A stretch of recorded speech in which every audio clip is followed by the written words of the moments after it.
orang yang membuat sebuah bid'ah, satu hal yang baru, ibadah yang baru, yang tidak memiliki asal muasal di dalam syariat, tidak memiliki asal muasal dalam syariat, maka perbuatannya itu ditolak.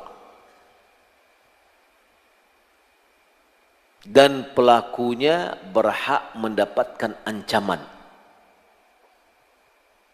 Tidak hanya amalan yang tertolak begitu saja, tetapi pelakunya terancam dengan ancaman. Nabi SAW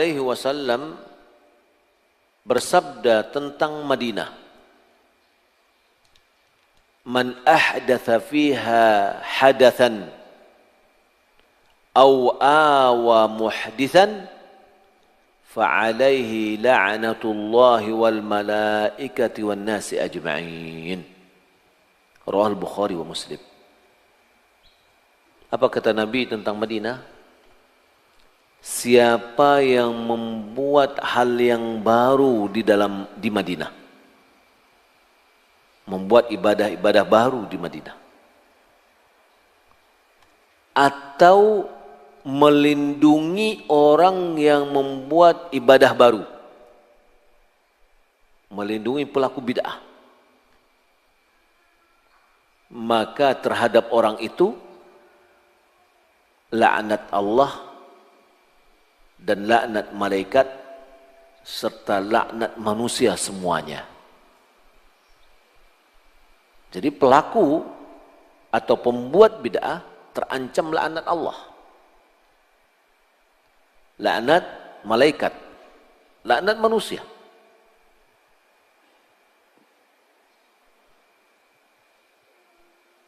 Apa itu bid'ah? Asy-Syatibi dia mengatakan, ini perlu kita pahami ya, supaya jangan kita dituduh pengajiannya pengajian bid'ah aja deh, sedikit-sedikit membid'ahkan. Ada kaedah di dalam kita menilai, dan kaedah itu bukan kita ciptakan, namun ulama terdahulu yang telah memberikan sebuah definisi. Asy-Syatibi dia mengatakan bid'ah itu adalah tariqatun fid dini mukhtara'ah. Tariqatun fid dini mukhtara'ah. Tudahi syari'ah. Yuqsadu min suluki 'alaiha al-mubalaghatu fit ta'abbud ila Allah. Yang artinya tariqah, corak beragama, ibadah, ya, atau pelaksanaan metode yang baru di dalam agama, metode yang baru di dalam agama.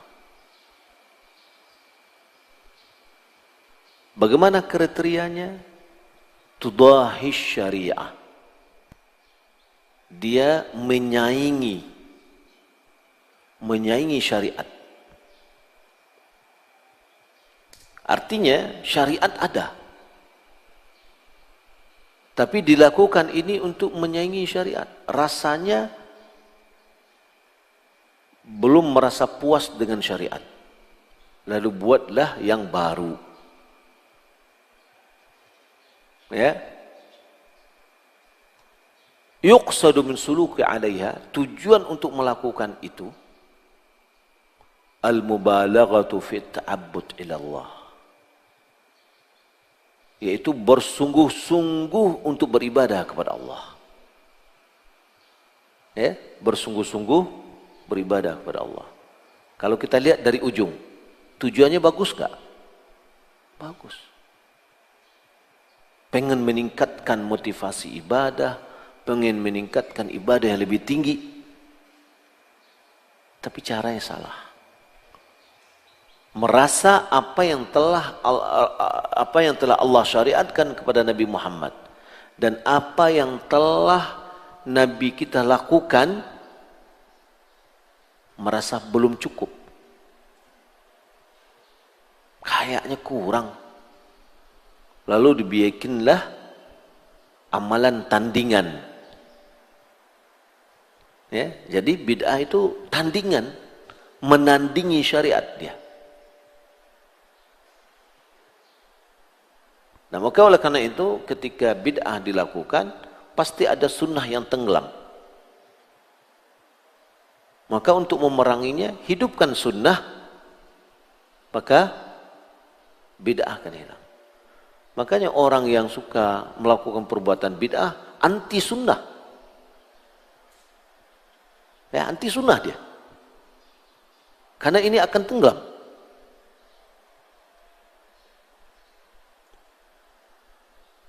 Jadi bid'ah itu yang berhubungan dengan agama. Tariqatun fid dini mukhtara'ah. Perbuatan yang baru dalam agama. Di dalam masalah dunia terserah. Nabi mengatakan antum a'lamu bi umuri dunyakum. Kalian lebih paham tentang urusan agama dunia kalian. Nabi diutus bukan untuk urusan dunia, tapi Nabi diutus untuk urusan agama. Kalau ada orang yang misalkan, ini pengajiannya suka-suka bid'ah aja. Kalau bid'ah semuanya bid'ah. Kalau gitu pergi hajilah dengan onta. Pergi hajilah, nggak usah naik dengan kendaraan, nggak usah naik pesawat. Ini menunjukkan dia tidak paham apa pembahasan bid'ah itu. Nggak paham sama sekali. Walaupun tingkat akademiknya tinggi, berarti dia tidak paham. Pembahasan bid'ah itu adalah berhubungan dengan ruang lingkupnya adalah agama, bukan dunia. Nah, ada orang yang membuat baru, punya inovasi untuk membuatnya, maka dia terancam dalam hadis yang pertama, man ahdatha. Ada orang yang hanya ngikut dari amalan-amalan yang sudah dia warisi sebelumnya yang tidak ada dasar dari agama. Maka dia terkena oleh hadis yang kedua. Jadi mungkin kalau seandainya, saya kan bukan tidak membuat, saya hanya ngikuti aja yang sudah ada. Ya, maka kita katakan man amila amalan laisa alaihi amruna fahuwa raddun. Siapa yang mengamalkan sebuah amal yang tidak ada di atasnya dasar dari agama ini, maka amal itu tertolak. Di sini Syekh mengatakan riwayat tsaniyah, riwayat yang kedua yang ada di Imam Muslim lebih bersifat umum daripada riwayat yang ada di dalam Bukhari dan Muslim. Karena dia meliputi amalan bid'ah, baik dia yang memunculkannya atau dia sudah didahulukan atau didahului oleh orang lain sebelumnya untuk membuatnya, sementara dia hanya mengikuti saja. Adapun makna dari hadis raddun ay mardudun alaihi, ditolak, dikembalikan kepada dia. Ya, dikembalikan amalan itu menjadi amal batil yang tidak diterima, tidak dianggap. Walaupun seikhlas-ikhlasnya dia beramal, tapi amalan itu tidak sesuai dengan syariat, maka amal itu tertolak, sia-sia. Itulah dikatakan oleh Allah Subhanahu wa taala, "Qul hal nunabbi'ukum bil akhsarina a'mala." Katakan Muhammad, tidakkah kami beritahukan kepadamu orang yang paling merugi amalannya? Dalam surah Kahfi, alladzina dhalla sa'yuhum fil hayatid dunya, yaitu orang yang tersesat usahanya, tersia-sia usahanya di dunia. Wahum yahsabuna annahum yuhsinuna sun'a. Mereka mengira bahwa mereka telah membuat yang terbaik.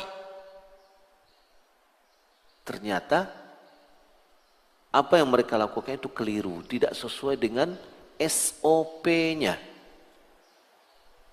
Coba satu kantor bikin bawahan, bikin laporan tidak sesuai dengan SOP.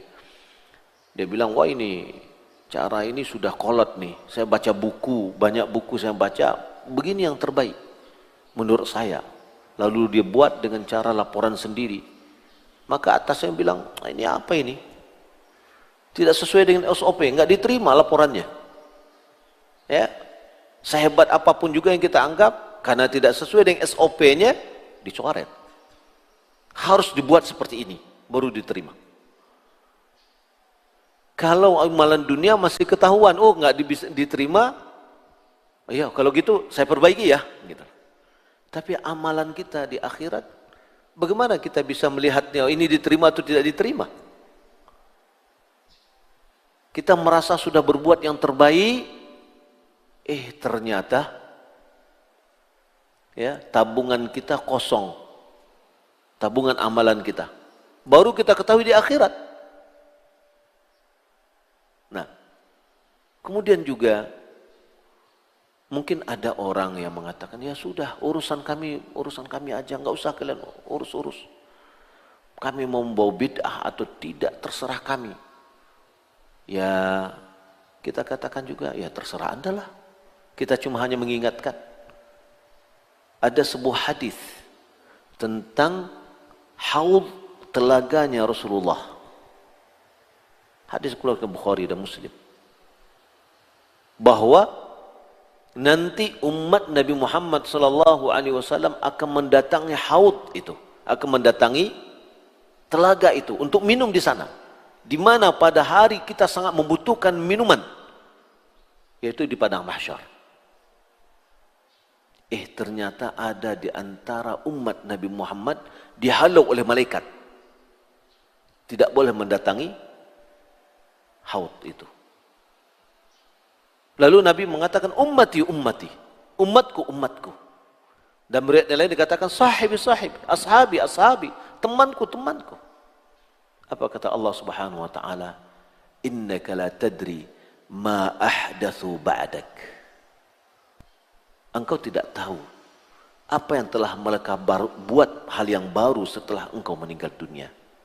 Dan riwayat yang lain dikatakan, innaka la tadri ma baddalu ba'dak. Kamu tidak mengetahui apa yang telah mereka robah, mereka ganti setelahmu. Maka di antara kata ulama, ini adalah ancaman dari pelaku-pelaku bid'ah. Ya, bahwasanya dia terancam tidak bisa minum dari telaga Rasulullah Shallallahu Alaihi Wasallam.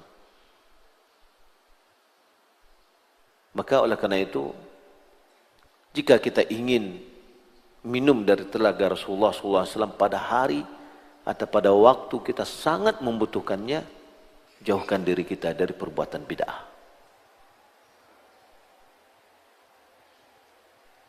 Kemudian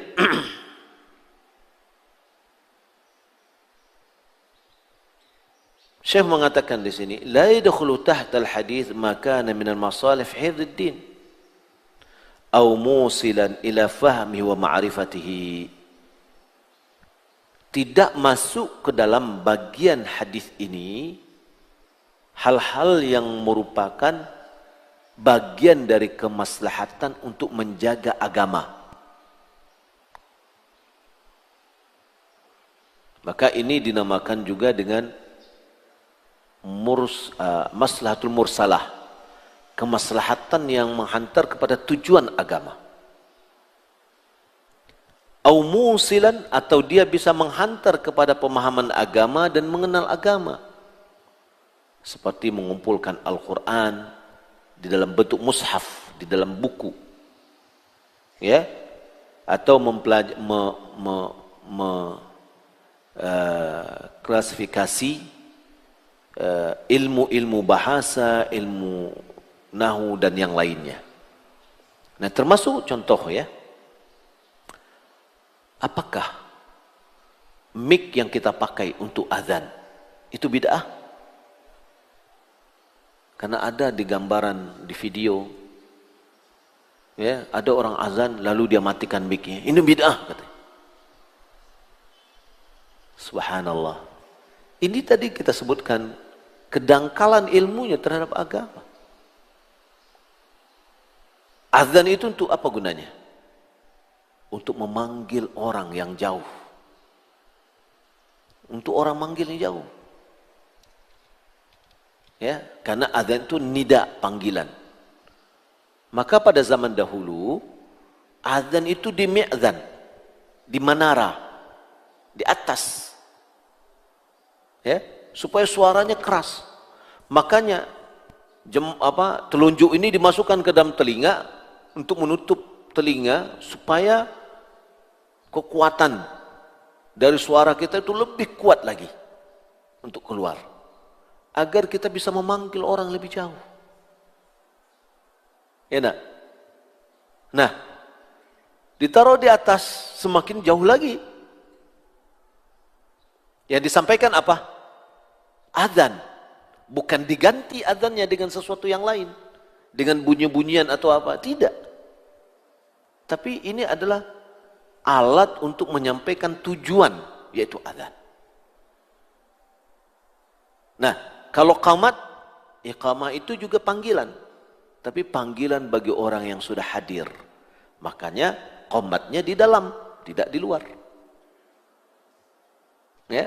Nah, mic adalah berfungsi sama dengan fungsinya menarah tadi. Ya, itu fungsinya, yaitu memanggil orang yang keluar di luar untuk datang. Semakin jauh panggilan semakin bagus. Tapi kalau sudah qamat tadi untuk memanggil orang yang hadir untuk segera mengerjakan sholat. Makanya mic-nya untuk qamat itu di dalam aja, tidak keluar lagi. Ya. Nah begitu juga bacaan sholat kita khusus untuk di dalam aja, tidak di luar. Ya. Nah ini ada pemahaman yang keliru dalam hal ini, ya. Nah jadi kita lihat adanya mic itu adalah maslahah mursalah, kemaslahatan yang menghantar kepada kemaslahatan. Mursalah, ya, mursalah, untuk mencapai kepada tujuan tadi. Jadi mengumpulkan Al-Quran, adanya sekolah-sekolah, itu tidak termasuk dalam pembahasan ini. Kemudian hadis ini menunjukkan bahwa secara umum tertolaknya seluruh amalan yang menyelisihi syariat. Saya ulangi, hadis ini menunjukkan secara umum bahwa seluruh amalan yang menyelisih syariat tertolak. Baik pelakunya punya maksud baik atau tidak. Ya, tadi kita sudah sebutkan. Tujuan orang membuat bid'ah, kata Asy-Syatibi, yuqsadu min suluki alayya at-taqarrub ila Allah, mubalaghatu taqarrub ila Allah. Bersungguh-sungguh untuk beribadah kepada Allah Subhanahu wa taala. Di sini kita harus mengetahui bahwa kita harus berilmu tentang agama kita. Ada orang mengatakan, aduh, tidak usah hamba belajar banyak-banyak. Pada itu, semakin banyak hamba ketahui, nanti semakin banyak kita dituntut untuk beramal.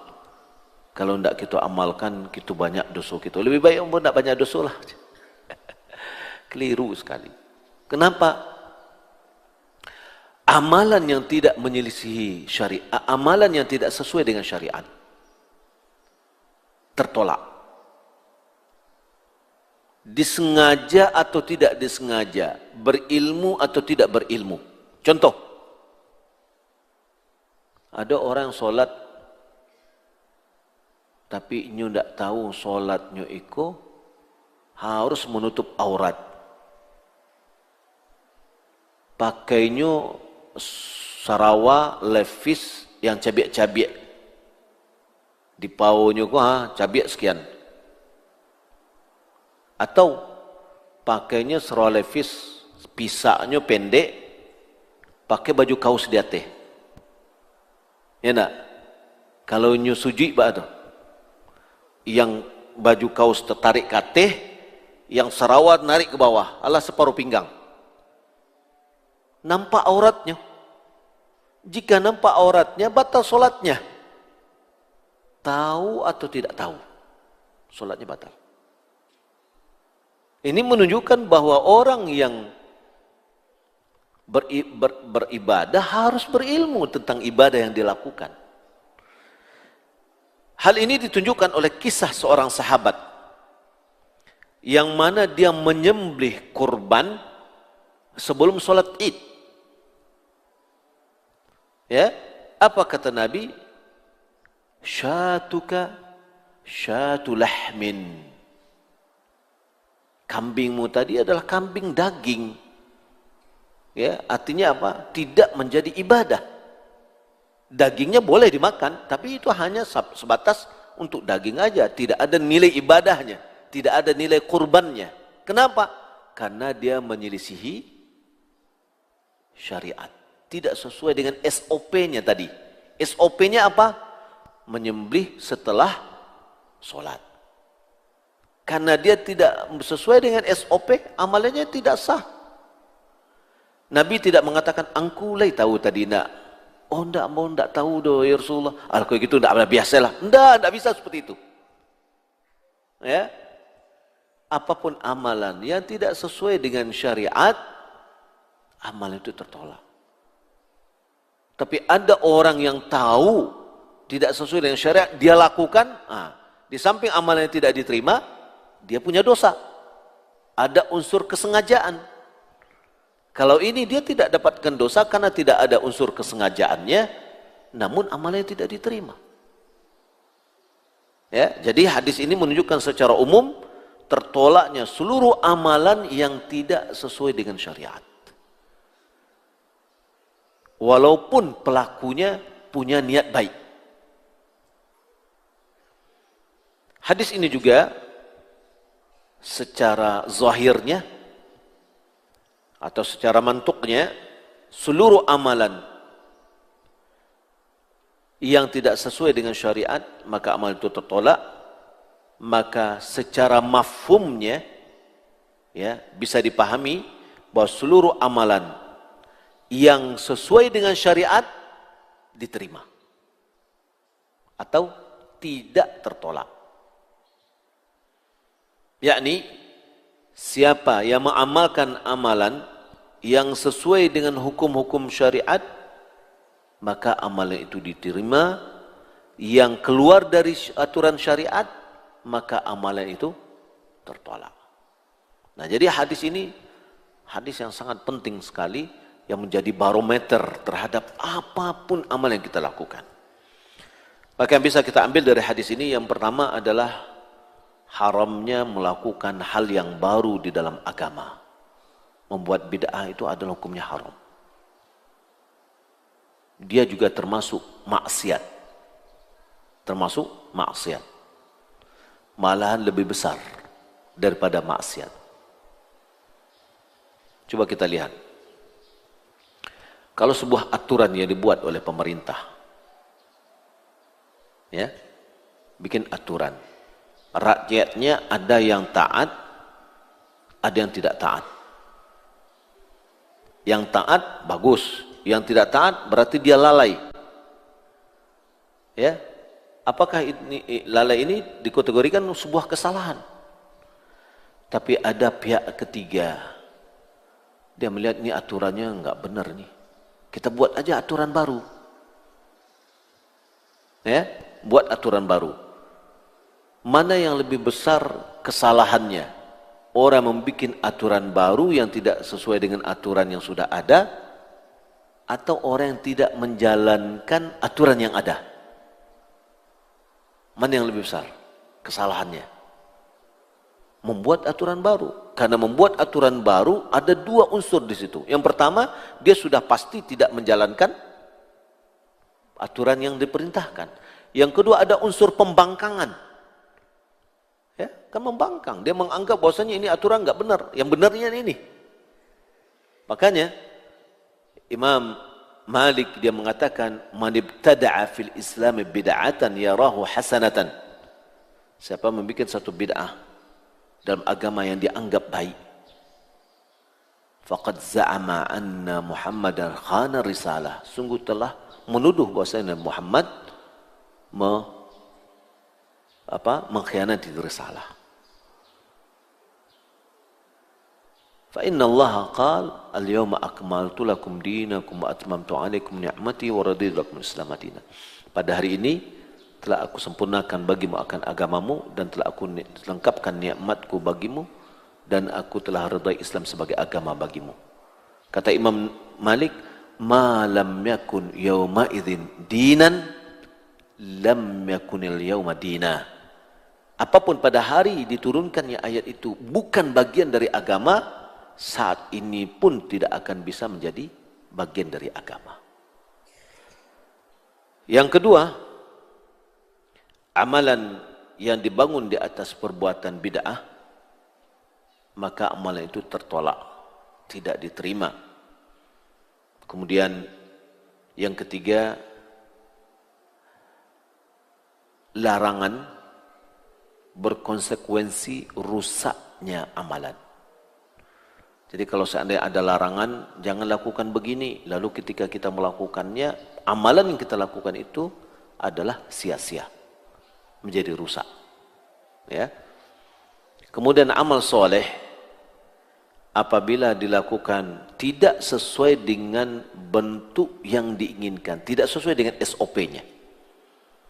Ya, seperti at-tanafful, beribadah sunat pada waktu yang dilarang tanpa ada sebab, atau puasa pada hari Id dan yang lainnya, maka amalan itu adalah batil dan tidak dianggap sebagai sebuah ibadah.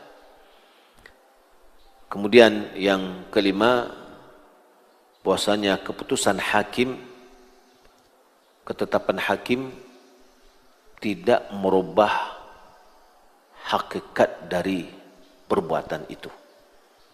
Karena kembali kepada laisa alaihi amruna, yang tidak ada dasar di agama ini.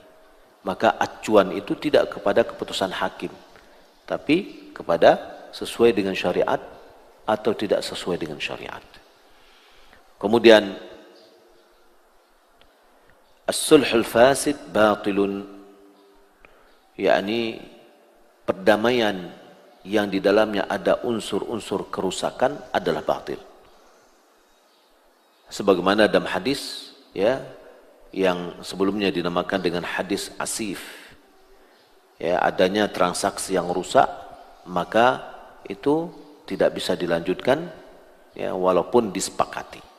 Wallahu ta'ala alam, demikian yang dapat kita sampaikan. Semoga bermanfaat. Kalau seandainya ada yang bertanya,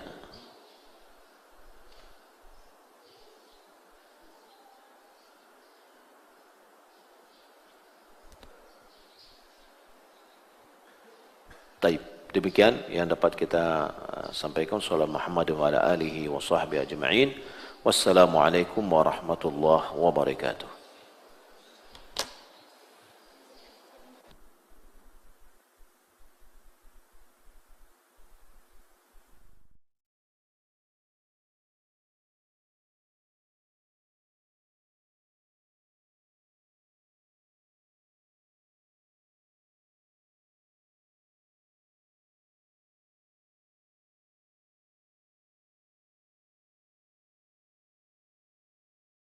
Assalamualaikum warahmatullahi wabarakatuh. Pemirsa Surau TV dimanapun berada, saat ini rekening donasi Surau TV telah migrasi dari BNI Syariah menjadi BSI atau Bank Syariah Indonesia dengan nomor rekening yang sama, yaitu 111-222-5455, kode bank 451 XBSM atas nama Yayasan Darul Iman. Dan untuk donasi Yayasan Darul Iman yang sebelumnya BNI Syariah, sekarang juga migrasi menjadi BSI Bank Syariah Indonesia dengan nomor rekening yang sama, Jazakumullahu khairan. Assalamualaikum warahmatullahi wabarakatuh.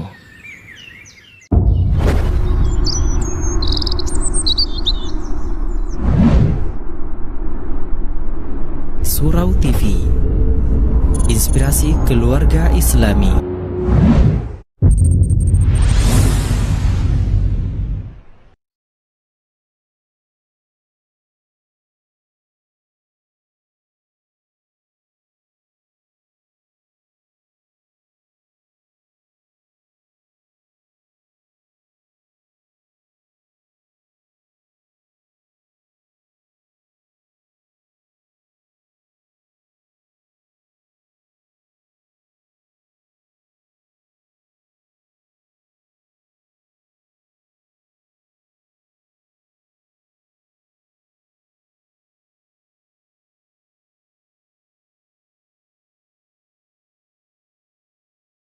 الرحيم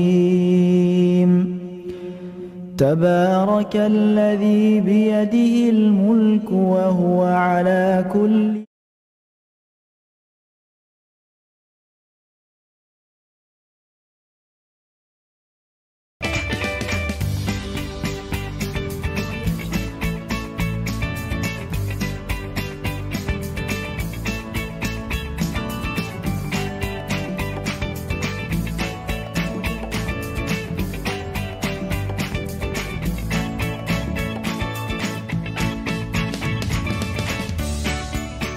Gimana? Bersih dan jernih kan siarannya? Jangan khawatir, semua ini gratis.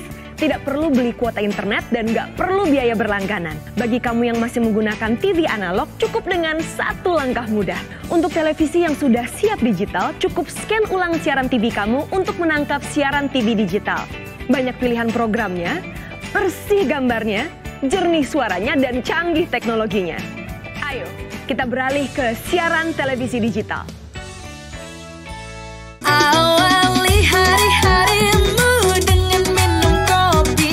Kopi tarik dari luwak wet coffee. Susu kentalnya manis diminum, gigit bikin happy. Gula arennya, lagi lasanya, lagi manis enak rasanya. Kopi kekinian nyaman diminum. Gak perlu lagi